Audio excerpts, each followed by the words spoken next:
It began with a single, deceptively small moment. A surveyor's stake, driven into the soft earth near the creek that bordered my property, glinting in the late summer sun. I'd lived on this quiet 3-acre parcel for 6 years, tending my beehives and walking my dog Pixel along the easement that granted me access to the water. The creek was my sanctuary, its gentle burble a counterpoint to the hum of my bees. But that stake planted without my consent was the first sign of trouble. My neighbor, Karen Davis, had decided it was her business to redraw the lines. I'd seen her packing the boundary the week before, her platinum blonde hair catching the light as she gestured animatedly to a man in a pickup truck. I didn't think much of it then, just another HOA busybody with too much time on her hands. But when I spotted the stake, followed by a half-dozen more forming a neat row, I knew this wasn't just talk. Karen was building a fence, and it wasn't on her land. I knocked on her door that evening, a copy of my property deed and survey map in hand. The air smelled of her over-fertilized roses, and her porch was cluttered with ceramic gnomes. Karen answered in a floral sundress, her smile as brittle as the cracked paint on her doorframe. "Oh, you're here about the fence," she said before I could speak, her tone implying I was the one causing a fuss. "The HOA says that creek access is communal. We're just tidying up." I held up the survey map, pointing to the clear boundary line that placed the creek squarely on my property. "This easement is mine, Karen. You can't block it. The HOA doesn't own this land." Her eyes narrowed, but she didn't argue. Instead, she muttered something about checking with the board and shut the door. I figured that was the end of it. I was wrong. 2 days later, I came home from work to find a metal fence post driven into the ground, a taut wire strung between it and the next stake. It cut off my path to the creek, forcing me to wade through brambles to reach the water. Pixel whined, sensing my frustration as I inspected the post. A laminated HOA notice was zip-tied to it, claiming the fence was for community safety. I called the HOA president, a mild-mannered retiree named Tom, who sounded baffled. "Karen said it was approved," he stammered. "I'll look into it." I didn't wait for Tom. I dug up the county records online, confirming my deed was airtight. The easement had been in place since the 1970s, long before the HOA existed. Armed with this, I emailed Karen and the HOA board, attaching the documents and politely requesting the fence's removal. Karen's reply was a single line, "We'll see about that." The next morning, I found a sheriff's cruiser parked in my driveway. Deputy Rogers, a lanky man with a no-nonsense mustache, stepped out as I approached. "Got a call about a property dispute," he said, adjusting his sunglasses. Karen stood on her lawn, arms crossed, her sundress swapped for a crisp blazer as if she'd dressed for court. She launched into a tirade about how I was obstructing community improvements and harassing her over a fence she claimed was legal. I handed Rogers my folder, deed, survey, easement records, and a photo of the fence post. He flipped through the pages, his expression unreadable, then walked to the boundary line. Karen followed, her voice rising as she insisted the HOA had authority. Rogers crouched by the post, glanced at the creek, and turned to her. "Ma'am, this paperwork checks out. The easement's his. You'll need to take this up with the county or a lawyer." He tipped his hat to me. "Have a pleasant day." Karen's face reddened, but she said nothing. Rogers drove off, and I thought that was the end. I pulled the fence post out myself, stacking it neatly by Karen's mailbox with a note, "Please remove from my property." Pixel wagged his tail, oblivious to the storm brewing. I should have known Karen wouldn't let it go. The stakes were too high for her pride, and she was already planning her next move, one that would turn a petty dispute into a war over my land, my garage, and everything I'd built. 2 weeks after I pulled Karen's fence post from my property, the air carried a bitter tang of vandalism. I came home from work to a scene that twisted my gut. My wooden fence, which ran parallel to the creek, was sliced clean through in 3 places, the splintered ends gaping like wounds. Deep tire marks gouged the mud near the easement, and one of my beehives, home to my strongest colony, lay in ruins. Its frames were scattered across the grass, honey oozing into the dirt like spilled gold. Pixel, my border collie, limped toward me, whimpering. A nail board, crudely rigged with rusty spikes, had been left by the fence line. One nail had pierced his paw. I rushed Pixel to the vet, my hands shaking as I drove. The vet cleaned the wound, prescribed antibiotics, and warned me to watch for infection. "He's lucky it wasn't worse," she said. I wasn't feeling lucky. I was furious. This wasn't just a property dispute anymore, it was personal. Karen had crossed a line, and I was done playing nice. That night, I ordered 4 motion sensor cameras with night vision, each set to ping my phone every 10 seconds until I silenced them. I also called Nora Beltran, a licensed surveyor with a reputation for precision and a no-nonsense attitude. She arrived the next morning, her pickup truck loaded with fluorescent orange stakes and laminated placards. "Let's make this crystal clear," she said, slamming a stake into the ground. By noon, she'd marked every corner of my property, each stake paired with a sign warning of criminal penalties for tampering with survey monuments. The creek, my easement, was mine, and now it was undeniable. I barely slept that night, my phone propped on the nightstand, waiting for the cameras to catch something. At 1:13 a.m. they did. My screen lit up with alerts, and the live feed showed two figures in hoodies creeping along the boundary. One, tall and lanky, wielded bolt cutters, snapping the wire ties on Nora's placards. The other, shorter, with platinum blonde hair spilling from her hood, yanked stakes from the ground and tossed them into the creek. The moonlight caught her face for a split second, Karen, unmistakable, her lips curled in a scowl.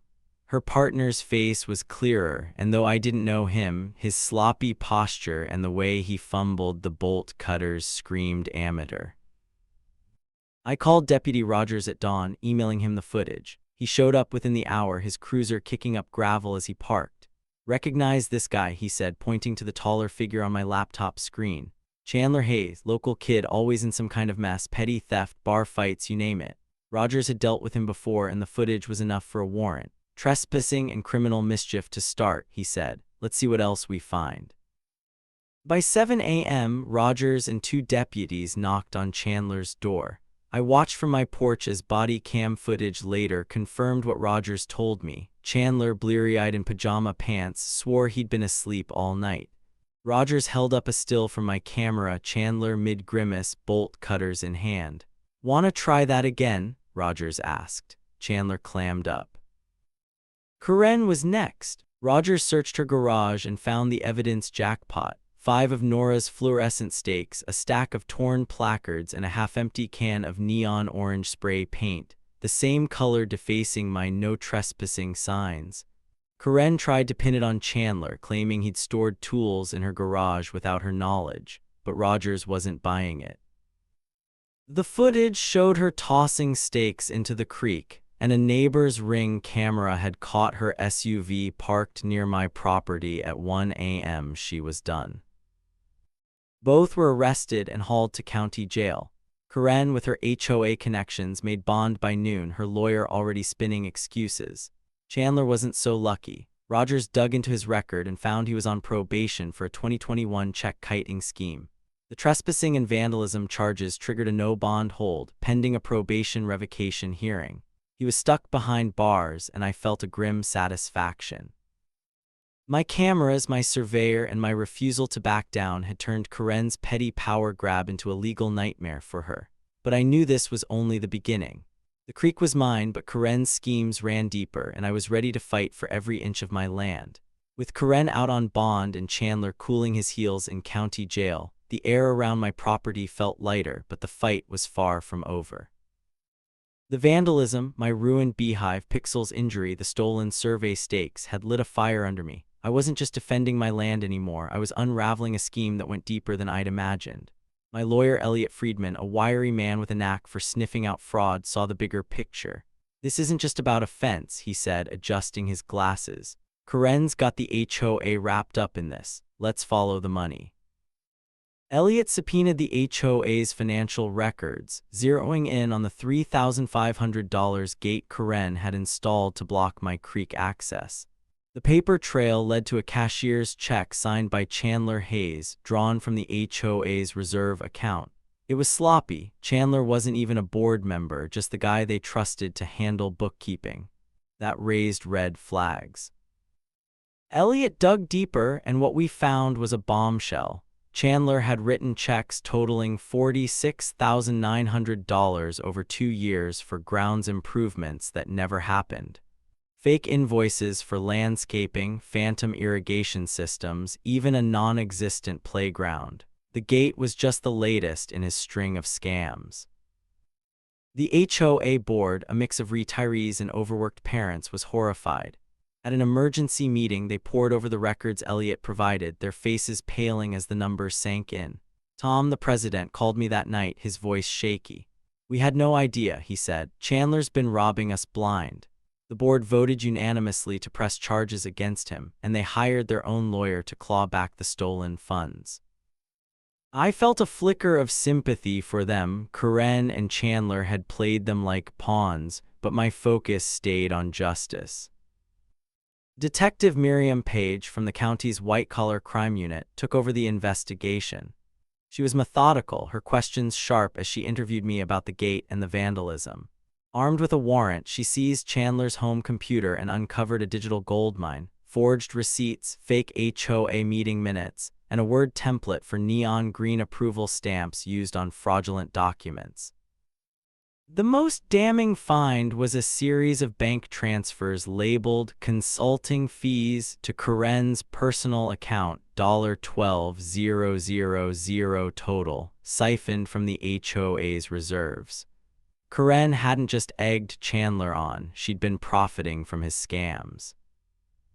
Karen lawyered up fast. Her attorney, James Hall, charged $600 an hour and had a reputation for stonewalling. He refused to let Karen answer Page's questions, issuing a statement claiming she was unaware of any financial irregularities. But the evidence was stacking up. My camera footage tied her to the vandalism, and the bank transfers linked her to the fraud. Elliot grinned when he saw the numbers. "She's not slipping out of this," he said. "We've got her dead to rights." Chandler, meanwhile, was sweating. Facing probation revocation for his 2021 check-kiting conviction, plus new charges for theft and criminal mischief, he was desperate. Detective Page offered him a lifeline, testify against Karen, and the DA might go easier on the new charges. Chandler didn't hesitate. In a recorded interview, he spilled everything. How Karen had pushed him to falsify HOA records, how she'd promised him a cut of the annexed land if they could force me out, how she'd personally approved the gate to claim my garage as HOA storage. It was the first time I'd heard the garage angle, and it made my blood boil. My workshop, my tools, my space, they'd planned to turn it into their communal junkyard. The legal wheels were turning, but I savored the small wins. The HOA removed the gate, restoring my creek access. Pixel's paw healed, and he was back to chasing squirrels. Nora's survey stakes, replaced at the county's expense, stood proud along my property line. Best of all, Chandler was still in jail, his probation hearing looming, and Karen's smug confidence was cracking. I saw her once, leaving the courthouse, her blazer rumpled, her eyes avoiding mine. I didn't wave, not yet. That would come later, when the courtroom gavel fell. For now, I had Elliot Page and a mountain of evidence on my side. Karen and Chandler had underestimated me, and they were about to learn what happens when you mess with a man, his dog, and his land. The courtroom smelled of polished wood and stale coffee, a fitting backdrop for the culmination of months of legal battles. Karen Davis and Chandler Hayes sat at the defense table, their fates hanging in the balance. I took my seat in the gallery, my lawyer Elliot Friedman beside me, his briefcase stuffed with the evidence that had brought us here. Pixel was safe at home, his paw fully healed, but I carried the weight of his injury, my ruined beehive, and Karen's audacious plan to turn my garage into an HOA storage unit. Today, justice would speak.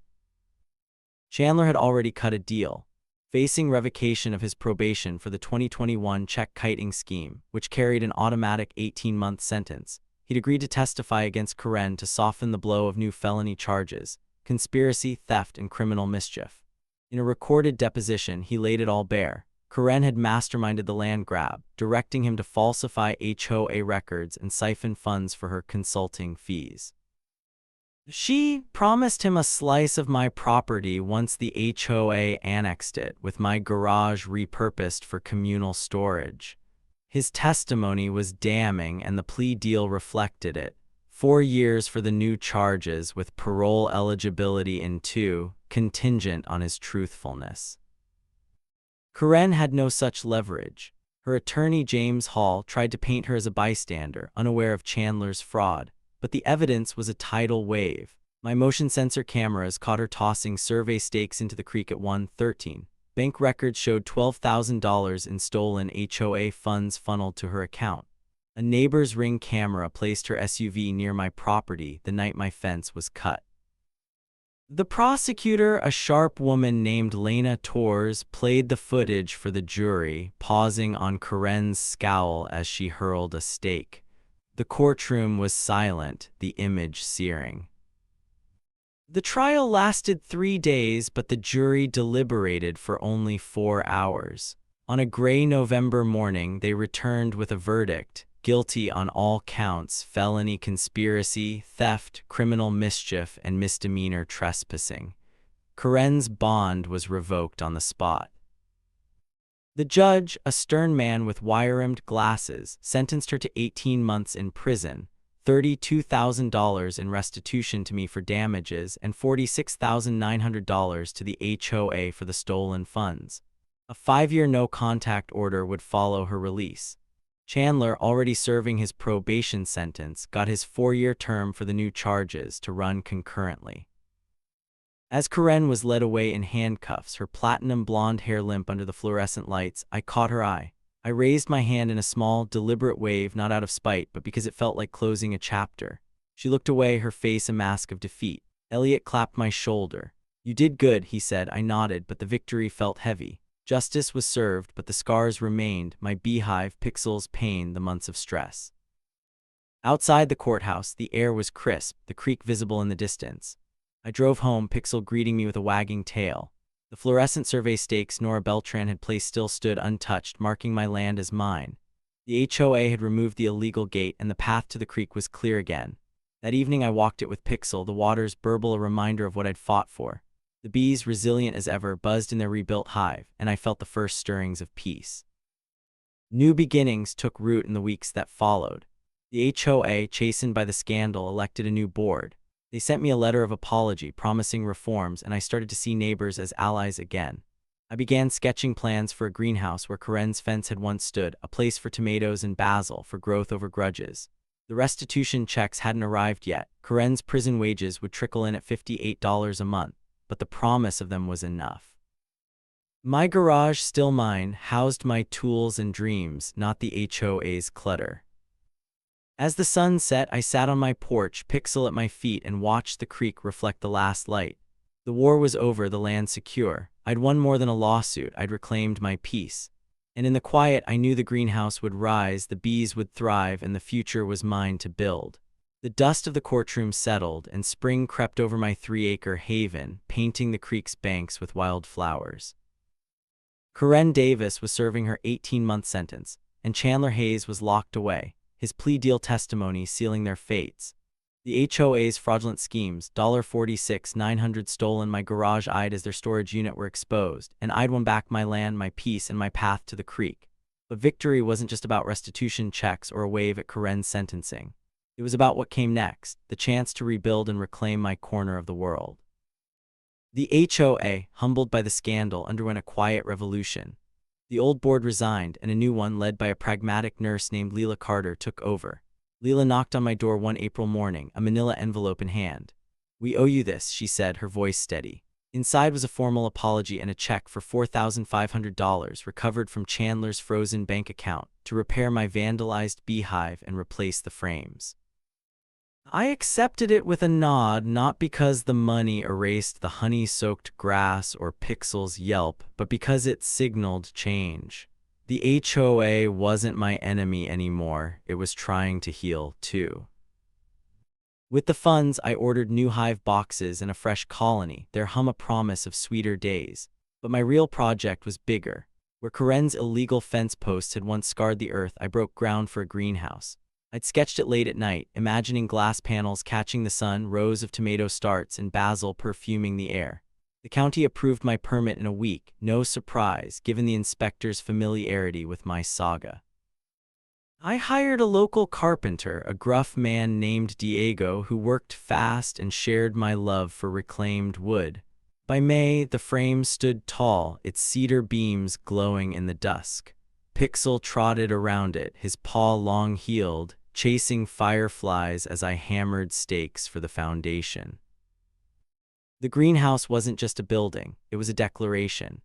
Karen had tried to annex my land, to turn my garage into a dumping ground for HOA junk.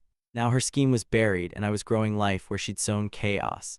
The first seedlings went in Roma tomatoes, peppers, a few stubborn herbs, and the bees, thriving in their new hive, pollinated them with a zeal that felt personal. I'd lost a colony to her vandalism, but these bees were survivors like me. The land itself seemed to exhale. The creek, free of Karen stakes and wire, sparkled under the sun, and I walked its banks daily with Pixel, his black and white fur gleaming.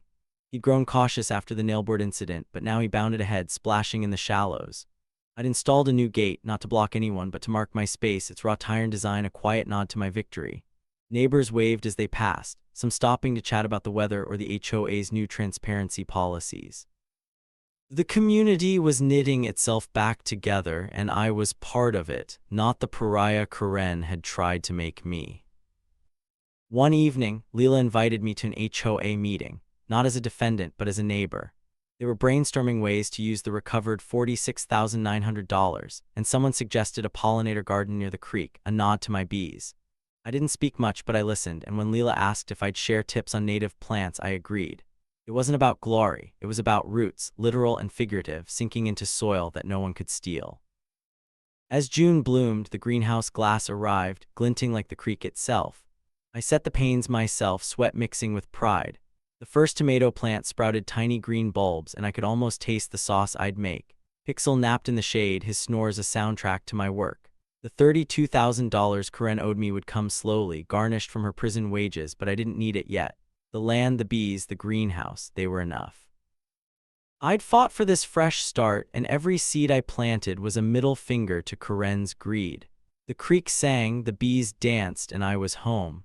A year after Karen Davis's conviction, my property hummed with life.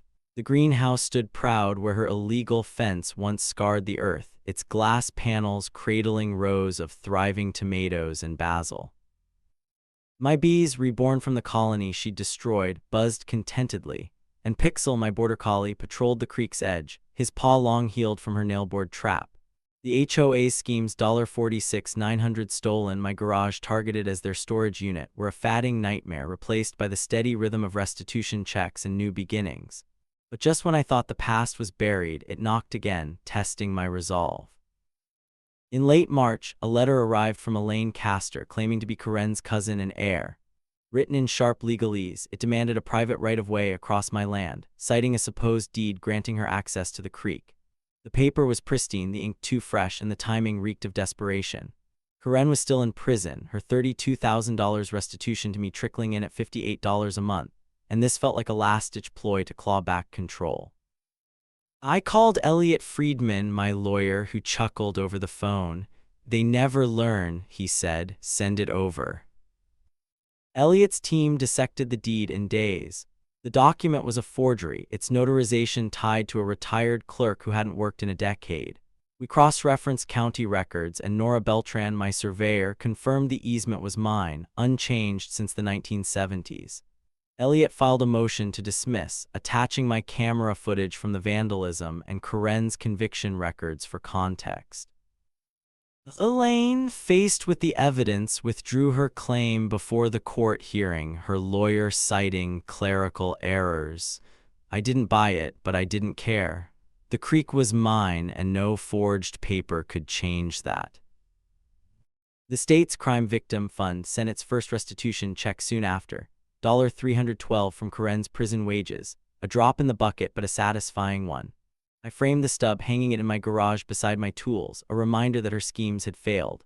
The garage, which she'd plotted to turn into an HOA dumping ground, was now my sanctuary, its shelves lined with jars of honey from my bees. Pixel napped in the doorway, his snores blending with the creek's murmur. The land felt secure, but the story wasn't quite over. In May, a second letter arrived, this one unexpected. Chandler Hayes, still incarcerated, had earned a paralegal certificate behind bars. His handwriting was neat, the words careful. He apologized for the vandalism, the stolen stakes, the lies. "I was in too deep with Karen," he wrote. "I know I can't undo it, but I'm trying to be better." Enclosed was a hand-drawn map of my property, suggesting spots for an orchard. Apple and peach trees, he noted, would thrive near the creek. It was an odd gesture, half atonement, half hope. I sat on my porch, Pixel at my feet, and read it twice. Chandler had been a pawn in Karen's game, his greed outweighing his sense. I didn't forgive him, not fully, but I wrote back. Sunflowers are taller this year, I said. No promises on the orchard. It was enough. The creek sparkled under the June sun, its banks lush with clover my bees adored. The HOA, now led by Leila Carter, invited me to a barbecue, a far cry from the days of Karen's reign. Neighbors shared stories of her overbearing rules, and I realized how deeply she'd fractured the community. My greenhouse, now bursting with peppers and herbs, became a quiet point of pride. I brought a jar of honey to the event, and Leila raised it like a trophy. To new roots, she said. I smiled, thinking of the $4,500 they paid for my hives, the $46,900 they recover from Chandler's accounts. As I walked home, Pixel bounding ahead, I passed the fluorescent stakes Nora had planted. They stood untouched, a testament to my fight. Elaine's forged deed, Chandler's letter, Karen's garnished wages, they were ripples, not waves. The land was mine, the bees were thriving, and the greenhouse smelled of fresh soil. I turned Karen's chaos into growth, her greed into green. The creek sang, and I knew, standing there with Pixel, that this was full circle. Not just a win, but a promise that no one would take my home again. The summer sun bathed my 3-acre sanctuary, glinting off the greenhouse where Karen Davis's illegal fence once stood. Her 18-month sentence ticked on, her $32,000 restitution to me arriving in $58 monthly drips, while Chandler Hayes served his time, his apology letter tucked in my desk.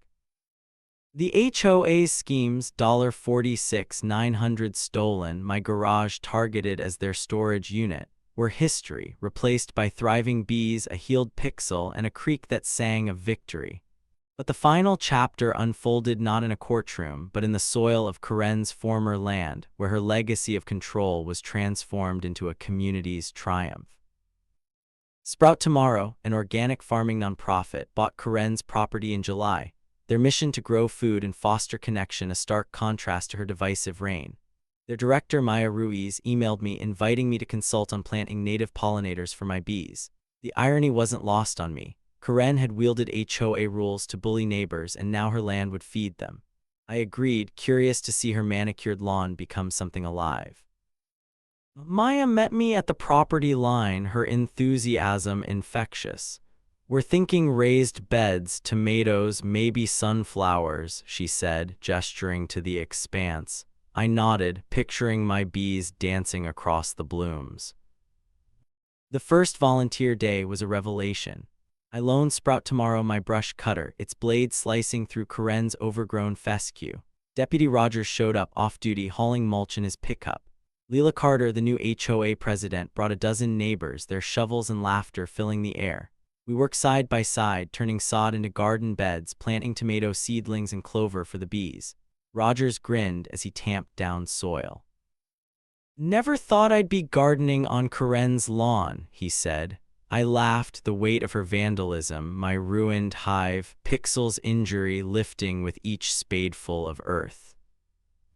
By August, the garden was a patchwork of green, zucchini vines curling, sunflowers nodding toward the creek. Maya invited me to see the progress, and I brought Pixel, who sniffed the beds curiously. The HOA's $4,500 for my hives had rebuilt my colony, and now my bees were pollinating a garden born from Karen's defeat.